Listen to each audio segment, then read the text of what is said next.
Hi, Elle. Thank you for doing Harry Potter. I really enjoyed hearing your point of view because you actually read it at the age 10 or 11.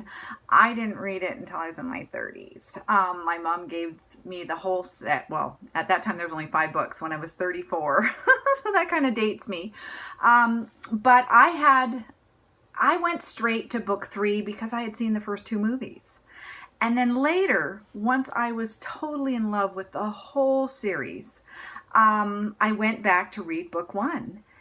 And I had a lot of trouble with it. And I thought maybe that was because, well, I don't like bullying, first off. I don't even like the first chapters as Prisoner of Azkaban. I almost actually, because that was the first book I picked up, I almost didn't finish reading it either because it was, Aunt Marge and they were being so horrible to him. But I had seen the first 2 movies, so I persevered. And then, of course, Prisoner of Azkaban's my favorite.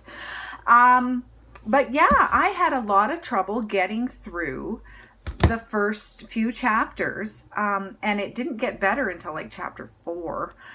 So then I started thinking, like, what kids would actually stick with this? But I guess I don't know. So anyhow, it was great to hear your point of view that you had to like take a couple tries at it and persevere to get through the beginning. And then you start thinking about the success of a series like that there's a whole bunch of first chapters I skipped. Like I have all them on, I love them all. I have them on audiobook, but when I go to press play, even on, the Half-Blood Prince, I skipped the other minister. I mean, I think it's kind of neat. I mean, I always think of it as Tony Blair in my head.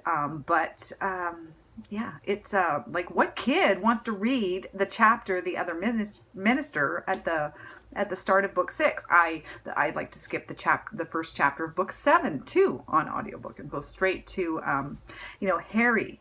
Like, who cares about the Dark Lord ascending? Let's go straight to Harry. So it's really interesting that such a beloved series has issues, in my opinion, with the writing and where she starts these books. So what a great example, in my opinion. Thank you so much for using Harry Potter, Elle.